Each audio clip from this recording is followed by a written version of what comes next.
Hello, my name's Emily Bach. I'm currently a graduate student at Regis College studying to become a women's health nurse practitioner. The following presentation includes my evidence-based practice project grant proposal. Does implicit bias education reduce racial implicit biases among women's health nurses? Background. The motivation behind this topic emerged from examining the maternal mortality rate in America. The U.S. has the worst maternal mortality rate than any other developed country in the world, with 17.4 women dying per every 100,000 live births. More disturbing is the African American maternal mortality rate, with 43 African American women dying for every 100,000 live births. This means that Black women in America are 4 times more likely to die during childbirth than white women. Prior studies have found that chronic diseases, stress, lack of healthcare access, lack of prenatal care access, implicit biases among healthcare providers, and mistrust in the healthcare system are all factors linked to increased maternal mortality rates among African American women. Because implicit biases among healthcare providers have been found to play a role in the other factors, implicit biases among healthcare providers became the focus of this study. Background regarding implicit biases. So what are implicit biases? Implicit biases are unconscious attitudes or stereotypes that can affect a person's understanding, actions, and decisions without them realizing it.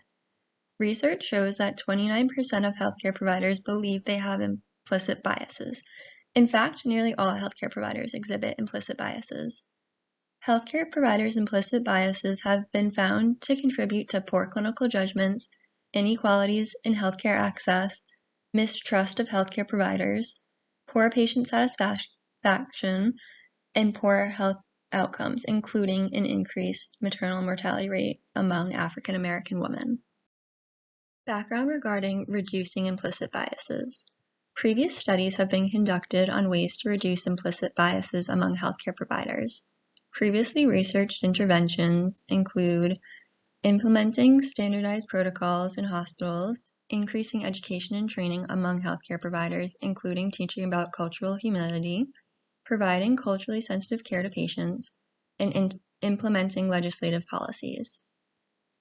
Regarding implicit bias education and training, just identifying one's own implicit biases are insufficient in decreasing implicit biases. One successful program involved having medical students identify their own implicit biases through taking an implicit association test.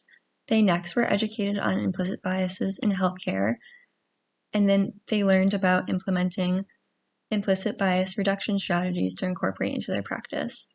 The results showed that the medical students' implicit biases scores on the IAT were significantly reduced. Purpose. The purpose of this project is to reduce racial implicit biases among women's health nurses at Brigham and Women's Hospital by implementing an education program on racial implicit biases. This program will include all participants first completing a questionnaire on implicit biases to assess their knowledge, and then all participants will complete an implicit association test and first-person shooter task to identify if and how significant their racial implicit biases are. The intervention group will then receive an educational intervention where they will learn about implicit biases, the effect implicit biases have on healthcare, and what strategies can be done to reduce their implicit biases. After, all nurses, both the intervention and control group, will answer the implicit bias questionnaire again, and all nurses will retake the implicit association test and first-person shooter task so that their scores can be compared. Research gap. Upon review of the literature, no previous studies have been conducted specifically studying ways to reduce implicit biases among women's health nurses. This study aims to determine an effective strategy to reduce implicit biases among women's health nurses. Currently, there's no standardized education for reducing implicit biases among healthcare providers. Only one program successfully reduced implicit biases among healthcare providers, and that was the study I previously mentioned regarding medical students utilizing the implicit association test. There was another study conducted comparing the implicit association test and the first-person shooter test to determine which was a more effective tool at identifying implicit biases. The study found that the first-person shooter task was the more effective tool. Currently, there's no studies that utilize both the implicit association test and first-person shooter task to evaluate implicit biases among healthcare providers. Methodology. The method of this project is a quantitative approach utilizing quasi-experimental research. The design is a mixed method approach with a survey/questionnaire and experimental design. All participants fill out a questionnaire regarding their knowledge on implicit biases. The experimental design consists of an intervention group and a control group, where the intervention group receives an educational intervention and the control group does not. The sampling method is a non-random quota convenience sampling.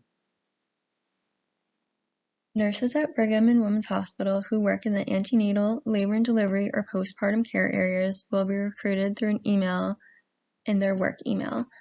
Nurses who agree to be in the study, meet the study's inclusion criteria, and sign the informed consent will be selected on a first-come basis. Significance to nursing. This project is extremely significant to nursing. Nurses spend more time caring for and interacting with patients than any other healthcare provider, including physicians. Because of this, they have the greatest impact on patients' care. The American Nurses Association, otherwise known as ANA, acts as the voice for nurses in America, and they create the professional standards and code of ethics. This project aligns with the ANA's mission of improving the quality of healthcare for all. The ANA's goal is to foster high standards of nursing practice, promote a safe and ethical work environment, and advocate for healthcare issues that affect the public. This study has the potential to improve patient care, patient outcomes, save lives, reduce maternal mortality rates, and reduce racial disparities in America. Innovation. This study is a first of its kind in many ways. This is the first study with a purpose to reduce racial implicit biases among women's health nurses, the first study that aims to create a standardized education program used for educating healthcare providers on racial implicit biases, and is the first study to use both the implicit association test and first-person shooter task to evaluate racial implicit biases among participants.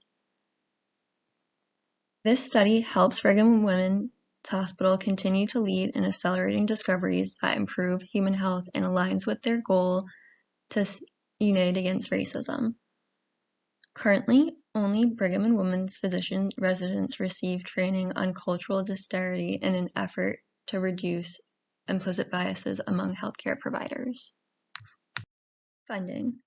This program deserves to receive the Daisy Health Equity Grant, which works to support nursing research and evidence-based practice projects that address social determinants of health to improve health outcomes of disadvantaged population. This project facilitates the grant's goal perfectly by working to reduce racial disparities in healthcare, improve patient care, and improve patient outcomes by reducing implicit biases among women's health nurses. This project has the potential to impact a large number of African American women in the Boston area because they care for such a racially and ethnically diverse population. This grant has the opportunity to fund an innovative project that could help provide high-quality care to all patients. References.